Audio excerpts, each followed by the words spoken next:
नमस्कार प्रिय छात्रों, आपका स्वागत है हिंदी आराधना हिंदी साहित्य में।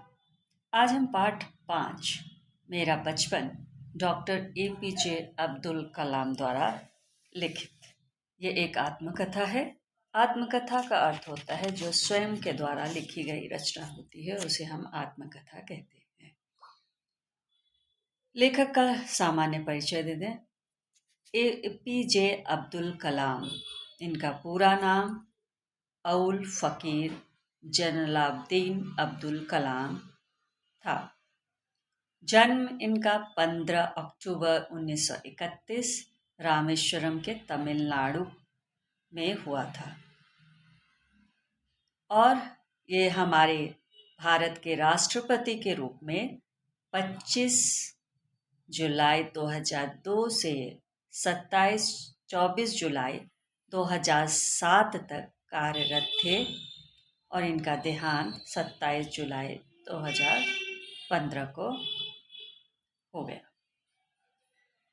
पाठ का सारांश कुछ इस प्रकार से है कि डॉक्टर APJ अब्दुल कलाम जी मेरा बचपन पाठ में अपने बचपन के बारे में बताते हैं कि अब्दुल कलाम जी का जन्म तमिलनाडु के रामेश्वरम में एक मध्यम वर्गीय परिवार में हुआ था। उनके पिताजी जैनुलाब्दीन तथा उनकी माता आशियम्मा थीं। कलाम जी अपनी सारी ज़िंदगी अपनी पढ़ाई लिखाई की में ही व्यतीत की और पिताजी की बातों का ही उन्होंने अनुसरण करने की भरसक कोशिश किया। कलाम जी के पिताजी लकड़ी की नौकाएं बनाने का काम किया शुरू किए और अहमद जलालुद्दीन कलाम जी के एक अच्छे मित्र थे और वे कलाम जी को आज़ाद कहकर बुलाते थे। कलाम जी बचपन में उग्र राष्ट्रवादी TR मणिकम जी के पुस्तकालय में अधिकतर समय बिताते थे क्योंकि उनको पढ़ने लिखने का बहुत शौक था और वहीं से उन्हें पुस्तकें मिलती थी। उनके बाल जीवन में गहरा असर डालने वाले उनके एक चचेरे भाई थे जिनका नाम शमसुद्दीन था। कलाम जी के बचपन के 3 प्रमुख मित्र थे जो रामानंद शास्त्री, अरविंदम और शिव प्रकाश के नाम से जाने जाते थे। वे सभी ब्राह्मण परिवार के थे और इन 4 लोगों में कभी किसी बात को लेकर कभी भेदभाव नहीं हुआ था, यानी कोई मनमुटाव या झगड़ा लड़ाई या बहसबाजी नहीं हुई थी। तो इस तरह से इसका सारांश कुछ था। आइए हम अब पूरी पाठ को आत्मकथा को पढ़ते हैं। मेरा जन्म क्या हुआ था? मेरा जन्म मद्रास राज्य के रामेश्वरम कस्बे में एक मध्यम वर्गीय परिवार में हुआ था। कस्बा का अर्थ होता है एक छोटा सा शहर। कस्बा हम उसे कहते हैं, छोटे शहर को कहते हैं। छोटा शहर एक छोटे से शहर में हुआ था। मेरे पिता जैनुलाब्दीन की कोई बहुत अच्छी औपचारिक शिक्षा नहीं थी। औपचारिकता का मतलब होता है किसी विद्यालय में वो नहीं गए थे पढ़ने के लिए, यानी कोई किसी भी स्कूल में वो नहीं गए थे। घर पे ही वो पढ़ाई किए थे, जो भी उसकी शिक्षा थी। ना ही वे कोई बहुत धनी व्यक्ति थे, यानी बहुत रिच व्यक्ति, धनी यानी रिच पर्सन भी वो नहीं थे। इसके बावजूद वो बुद्धिमान थे। भले ही उन्होंने एक स्कूली शिक्षा ग्रहण नहीं की थी, लेकिन फिर भी वो बहुत ही बुद्धिमान व्यक्ति थे और उदारता उनके अंदर भरी हुई थी। उदारता का अर्थ होता है कि हर किसी की मदद करने वाला, सच्चे मन से वो उनकी उदारता दिखती थी। मेरी माँ आसियम्मा उनकी आदर्श जीवन संगिनी थी। जीवन संगिनी पत्नी को कहते हैं, जीवन संगिनी यानी वाइफ, यानी उनकी धर्म पत्नी। और मेरे माता पिता हमारे समाज के एक आदर्श दंपति हुआ करते थे के रूप में देखा जाए। दंपति कहते हैं कपल्स को, पति पत्नी को एक साथ को कपल्स को दंपति कहते हैं। मैं कई बच्चों में से एक था। यानी क्या कह रहे हैं कि मैं कई बच्चों में से एक था और लंबे चौड़े और सुंदर माता पिता का एक छोटी कदकाठी का साधारण सा दिखने वाला बच्चा। यानी वो बहुत सारे भाई बहन थे और उनके माता पिता लंबे चौड़े थे, लेकिन वो स्वयं क्या है, उनकी कद काठी, उनका शरीर जो था, कद काठी का मतलब उनके शरीर की गठन है ना, देह का गठन, उनका शरीर है ना छोटा सा था, यानी छोटे से दिखने वाले बच्चे थे। हम लोग अपने पुश्तैनी घर में रहते थे। पुश्तैनी का अर्थ होता है कि पैतृक संपत्ति, यानी बाप दादा की संपत्ति, यानी परदादाओं की संपत्ति को पैतृक संपत्ति हम कहते हैं।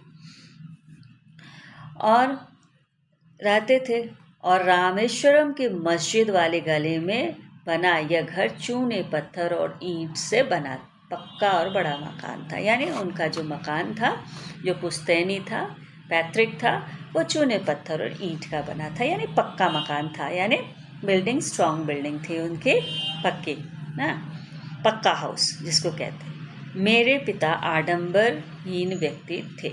यानी आडंबर यानी किसी ऐसे झमेले में नहीं, आडंबर माने दिखावे की दुनिया से बहुत दूर थे। सभी अनावश्यक और ऐशो आराम वाली चीज़ों से भी दूर रहते थे। यानी अनावश्यक माने जो चीज़ें ज़रूरत की नहीं हैं, और ऐशो आराम यानी बहुत लग्जरियस चीज़ें उनके घर में नहीं थी, यानी उन सब चीज़ों पे उनका कोई भी पसंद नहीं थी कह लीजिए। पर घर में सभी आवश्यक चीज़ें समुचित मात्रा में, लेकिन जो भी घर की चीज़ें थीं, जैसे रोटी, कपड़ा, मकान, शिक्षा, ये सारी चीज़ें उनको समुचित यानी पूरी पूरी की पूरी मात्रा में, समुचित माने पूरी मात्रा में जो चाहिए सब मिलता था, सुलभता से, यानी आसानी से। सुलभता का मतलब होता है आसानी से उनको वो सारी चीज़ें मिलती थीं जो कि जरूरी थी। वास्तव में मैं कहूँगा कि मेरा बचपन बहुत ही निश्चिंतता और सादगी से, सादगी माने सिंपल, और निश्चिंतता माने विदाउट यानी क्या है चिंता के, बिना चिंता के, ऐसे कह सकते हैं, राइट। और भौतिक एवं भावनात्मक दोनों ही दृष्टियों से, भौतिक का मतलब फिजिकल मेटेरियलिस्टिक, ओके, भावनात्मक मीन्स इमोशनल, दोनों दृष्टियों से वो एकदम निश्चिंत थे, सरल थे, एकदम चिंता से रहित थे, ऐसा कहा जा सकता है। मैं प्राय अपनी माँ के साथ ही रसोई के नीचे बैठकर खाना खाया करता था। वो क्या करते थे, अक्सर ही अपनी माँ के साथ रसोई में नीचे बैठकर खाना खाते थे। उनके सामने केला का पत्ता बिछाना का मतलब रखती थी, चावल रहता था, राइस रहता था, सुगंधित माने बहुत अच्छी खुशबू, हाँ, जिसे हम कहते हैं खुशबू, स्मेल, है ना, बहुत अच्छी खुशबू वाली स्वादिष्ट यानी टेस्टी सांभर डालती, और घर का बना हुआ अचार भी रहता, अचार मीन्स पिकल, और नारियल कोकोनट की चटनी रहती थी। ये उनके प्रिय भोजन हुआ करते थे, और हमेशा वो नीचे बैठकर माँ के साथ खाते थे। अब देखिए, प्रतिष्ठित शिव मंदिर जिसके कारण रामेश्वरम प्रसिद्ध तीर्थ स्थल था। तीर्थ स्थल को कहते हैं कि होली प्लेस है ना, जहाँ लोग पूजा पाठ करने के लिए जाते हैं। तो प्रतिष्ठित माने फेमस, बहुत ही फेमस मंदिर था रामेश्वरम, जिसके कारण रामेश्वरम प्रसिद्ध था। रामेश्वरम का जो मंदिर है, शिव मंदिर, बहुत ही प्रसिद्ध है ना, का हमारे घर से 10 मिनट का पैदल रास्ता, 10 मिनट उसके लिए जाना पड़ता था। जिस इलाके में हम रहते थे वो मुस्लिम बहुल इलाका था। बहुल का मतलब है बहुत माने अधिक, बहुल को हम बहुत भी कहते हैं, अधिक माने मोर। लेकिन वहाँ कुछ हिंदू परिवार भी थे जो अपने मुसलमान पड़ोसियों के साथ मिलजुल कर रहते थे। हमारे इलाके में एक बहुत ही पुरानी मस्जिद थी।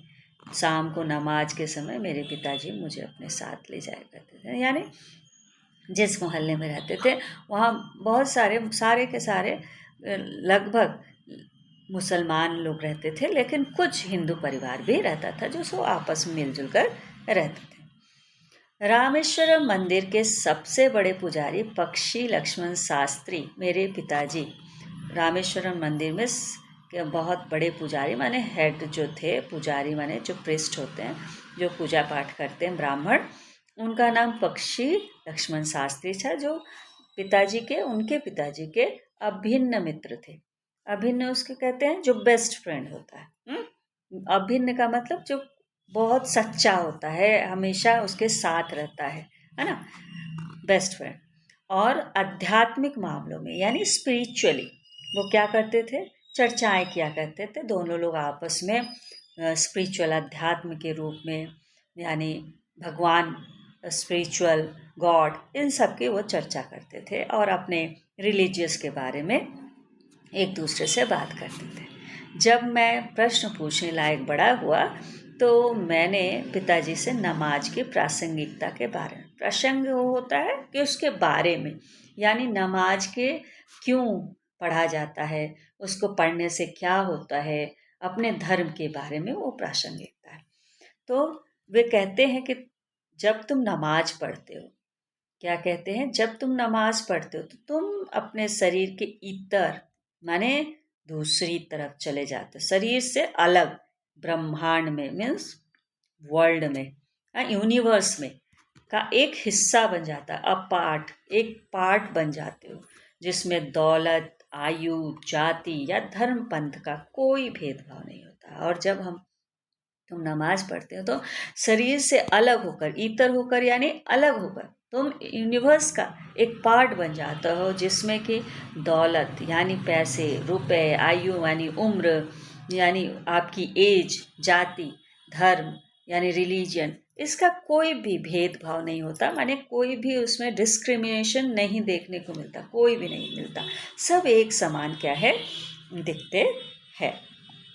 मुझे याद है पिताजी की दिनचर्या, जब पिताजी की दिनचर्या होती थी तो मुझे याद है कि पौ फटने से पहले, पौ फटना यानी कि सुबह होने से पहले, सूर्य की किरणों से पहले, यानी सुप्रभात होने से पहले सुबह 4 बजे नमाज पढ़ने के साथ शुरू होती, यानी एवरी डे का उनका जो रूटीन था वो 4 बजे वो उठते थे सूर्योदय होने से पहले, सनराइज से पहले, और पढ़ने लगते थे नमाज के बाद वे हमारे नारियल के बाग में जाया कर, नारियल का उनका बगीचा था, बाग यानी बगीचा, बाग का अर्थ होता है बगीचा, वहाँ वो जाते थे और वहाँ वो नारियल के करीब, वो घर से 4 मील दूर था, करीब दर्जन भर यानी 12, एक दर्जन में, डजन में 12 न भर नारियल कंधे पर, कंधे माने शोल्डर पे, वो पिताजी घर लौटते और उसके बाद फिर उनका नाश्ता होता, यानी फिर वो अपना ब्रेकफास्ट करते थे, नाश्ता यानी ब्रेकफास्ट।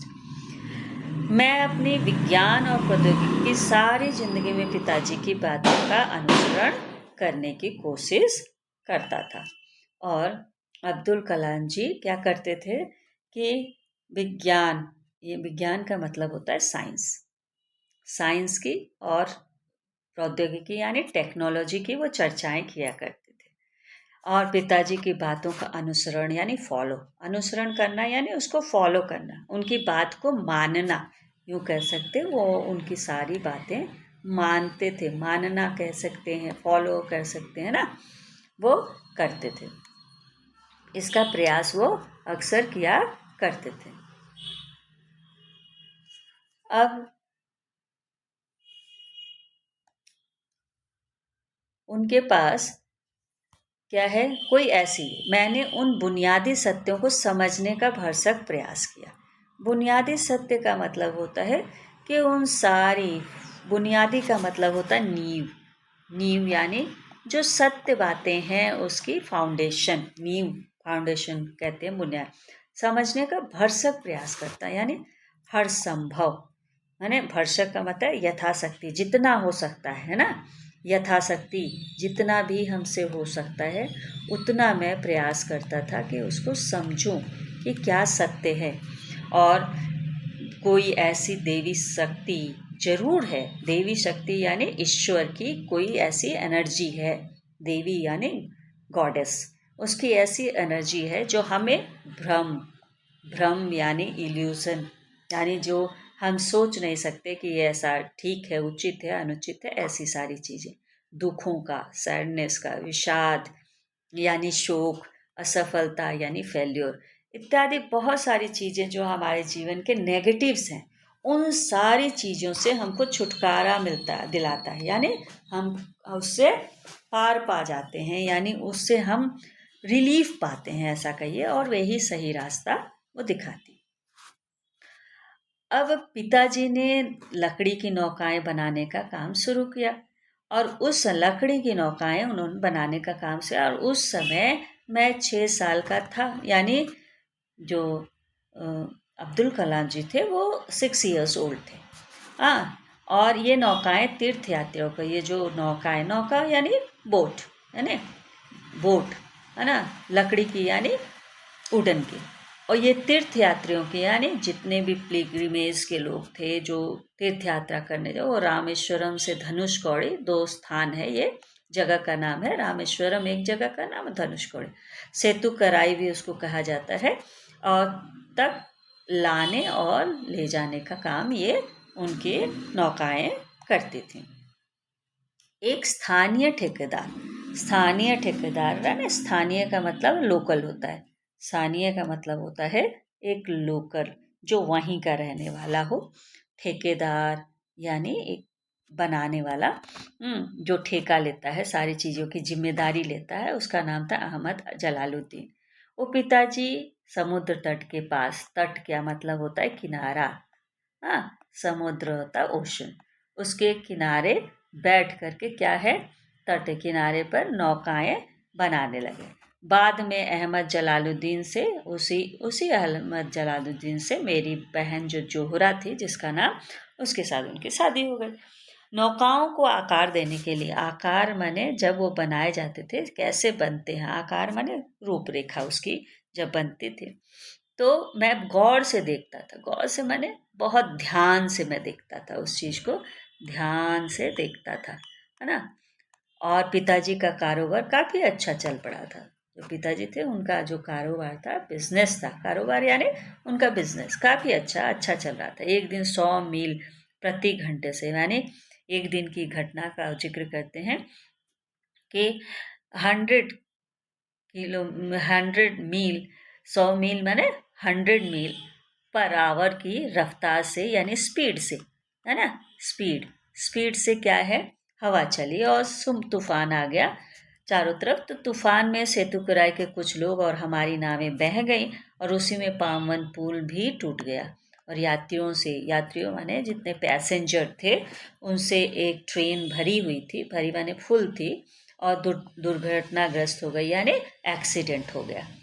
तब तक मैंने सिर्फ समुद्र की खूबसूरती को ही देखा था, उसकी अपार और अनियंत्रित ऊर्जा ने मुझे हतप्रत कर दिया, यानी मैंने सिर्फ और सिर्फ क्या देखा था कि समुद्र कितना सुंदर, पानी का उछाल आता है और ऊपर से आगे से आता है जाता रहता है, वो सारी सुंदरताएं यानी खूबसूरती को तो मैंने देखा था, लेकिन उसकी अपार मैंने पार न पाने वाली, मैंने जो चीज बस में ना, वो दूसरी पार की जो भयावह स्थिति थी, और अनियंत्रित, जिसको हम कंट्रोल नहीं कर सकते उसको हम अनियंत्रित कर, नियंत्रित यानी कंट्रोल, और यानी जिसको कंट्रोल नहीं कर सकते, ऐसी ऊर्जा, ऐसी एनर्जी को देख करके मैं क्या हुआ, हतप्रद हो गया। हतप्रद यानी बिल्कुल भी मैं आश्चर्यचकित हो गया कि कैसे ये सारी चीजें होती हैं।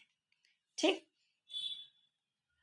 उम्र में काफी फर्क होने के बावजूद अहमद जलालुद्दीन मेरे क्या थे, अंतरंग मित्र बन गए। अंतरंग का मतलब होता है बहुत ही अच्छे मित्र बनना, अंतरंग का मतलब है बेस्ट फ्रेंड, बहुत ही अच्छे मित्र। वह मुझसे करीबन 15 साल बड़े थे। वो 15 साल क्या है, अब्दुल कलाम जी से बड़े थे और उम्र में, और आज़ाद कहकर वो उसे पुकारते थे। हम दोनों रोजाना शाम को दूर तक साथ घूमने जाया करते। हम मस्जिद वाली गली से निकलते और समुद्र के रेतीले क्या मतलब होता है, बालू यानी सैंड, जिसमें था समुद्र के किनारे में सैंड होती है, उसी तट पे यानी किनारों पे चल पड़ते। और मैं और जलालुद्दीन प्राय आध्यात्मिक विषयों पर बातें करते, यानी दोनों मिलकर स्पिरिचुअल टॉक करते रहते थे। प्रसंग बस मुझे यहाँ एक भी उल्लेख कर देना चाहिए कि पूरे इलाके में, यानी उल्लेख करना यानी एक्सप्लेन करना, वो प्रसंगवश माने आज जब ये मुद्दा छिड़ा है कि जलालुद्दीन कैसे व्यक्ति थे, तो मैं ये कहना उचित समझूंगा कि पूरे इलाके में सिर्फ जलालुद्दीन ही थे जो अंग्रेजी लिख सकते थे, यानी इंग्लिश लिखते थे, है ना। मेरे परिचितों में यानी जानने वालों में जलालुद्दीन के बराबर शिक्षा का स्तर किसी का भी नहीं था, यानी कोई भी ऐसा व्यक्ति नहीं था जो कि जलालुद्दीन के मुकाबला कर सकता था उसकी शिक्षा यानी एजुकेशन को लेकर। यानी वो इतने ज़्यादा पढ़े लिखे व्यक्ति पूरे इलाके में थे, किसी को भी उनके बराबर बाहरी दुनिया के बारे में पता नहीं था। ने हर के कोई थोड़ा कम जानने वाला था और उनको उसकी विशेष जानकारी हो थी, है ना। जलालुद्दीन मुझे हमेशा क्या करते थे, हमेशा मुझे शिक्षित व्यक्तियों के, शिक्षित यानी एजुकेटेड पर्सन के क्या, वैज्ञानिक खोजों, यानी जितनी भी डिस्कवरी होती है, खोज, रिसर्च होते हैं, साइंटिफिक रिसर्च वैज्ञानिक खोज कहते हैं। समकालीन साहित्य यानी समकालीन का मतलब होता है आज से रिलेटेड, यानी प्रेजेंट में जो भी साहित्य लिटरेचर आ रही उससे संबंधित। चिकित्सा विज्ञान यानी मेडिकल साइंस की जितनी भी उपलब्धियां, नई नई जानकारियां होती थी वो सब बताते थे। और जिन्होंने मुझे सीमित दायरे से बाहर निकालकर, सीमित माने एक छोटे से दायरे, दायरा का मतलब होता है कार्य क्षेत्र, यानी सीमित माने छोटे से, जो कम सीमा रही है होता है जिसका, और दायरे का मतलब होता है कार्य क्षेत्र से वो क्या करते थे, बाहर निकालकर एक नई दुनिया का बोध कराते। बोध यानी ज्ञान, यानी बोध का मतलब होता है ज्ञान कराना, माने बताना, ठीक है, ऐसा करते थे। यानी बहुत ही अच्छे व्यक्तित्व थे। मेरे बाल्यकाल में यानी बचपन में पुस्तकें एक दुर्लभ वस्तु थी। दुर्लभ माने बहुत मुश्किल से मिलने वाली वस्तु को हम कहते हैं दुर्लभ, हुआ करती थी। और हमारे यहाँ स्थानीय स्तर पर यानी लोकल जगहों पर एक पूर्व क्या है, क्रांतिकारी या कहिए उग्र राष्ट्रपति STR मानिकम का निजी पुस्तकालय था। निजी माने अपना, निजी का मतलब होता अपना, पुस्तकालय यानी लाइब्रेरी था। उनका एक अपना ही लाइब्रेरी था। उन्होंने मुझे हमेशा पढ़ने के लिए उत्साहित किया, यानी हमेशा वो कहा करते थे तुम आया करो। उत्साहित करना माने प्रेरणा देना, यानी फोर्स करना, फोर्स इन द सेंस है, इन गुड सेंस में, कि उत्साहवर्धक करते थे। और मैं अक्सर उनके घर में पढ़ने के लिए किताबें ले आया करता था। दूसरे जिस व्यक्ति का मेरे बाल्य जीवन पर गहरा असर पड़ा, बाल जीवन यानी बचपन में, है ना, जो भी गहरा असर पड़ा, गहरा माने बहुत ही ज़्यादा, हाँ, गहरा का मतलब है ज़्यादा, वह मेरे चचेरे भाई कौन थे, शमसुद्दीन थे। चचेरे भाई, उनके चचेरे भाई का नाम यानी कज़न, चचेरे भाई का मतलब होता है कज़न, शमसुद्दीन थे। और रामेश्वर में अखबारों के एकमात्र मित्र थे। अखबार यानी न्यूज़पेपर, राइट, एक मात्रा में ओनली वन, और वितरक यानी डिस्ट्रीब्यूटर यानी बांटने वाला, जिसको हम बांटने वाला भी कहते हैं, थे, राइट। और अकबर रामेश्वरम स्टेशन पर सुबह की ट्रेन से पहुंचते थे, और जो पामवन से आती थी, पामवन जगह का नाम है, रामेश्वरम स्टेशन पर पामवन से वो आती थी। अकबर एजेंसी को अकेले शमसुद्दीन ही चलाते थे। और रामेश्वर में अखबारों का जुमला माने कुछ 1000 प्रतियां, जुमला का मतलब होता है कुल क्या है, 1000 जो प्रतियां हैं, 1000 क्या है वो पेपर्स जो वहाँ बिकते थे, राइट। ऐसे थी। बचपन में मेरे 3 पक्के दोस्त थे। उनके बचपन में 3 पक्के दोस्त हुआ करते थे। एक का नाम था रामानंद शास्त्री, दूसरा का नाम अरविंदम और शिव प्रकाश तीसरे थे। ये तीनों ही ब्राह्मण परिवार के थे। 3 ब्राह्मण दोस्त उनके थे और रामानंद शास्त्री तो रामेश्वरम के मंदिर के सबसे बड़े पुजारी जो थे पक्षी लक्ष्मण शास्त्री का वो बेटा था। अलग अलग धर्म, पालन पोषण, पढ़ाई लिखाई को लेकर हम में से किसी भी बच्चे में कभी भी आपस में भेदभाव माने डिस्क्रिमिनेशन नहीं हुआ था। यानी कभी भी वो लोग आपस में एक दूसरे से अपने अपने धर्म को लेकर अलग अलग था, माने भिन्न भिन्न अलग अलग थे। धर्म के लोग, रिलीजियस के लोग थे।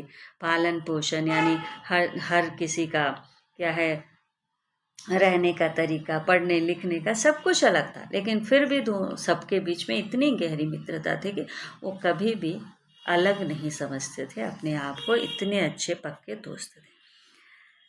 इस पाठ में ये हुआ।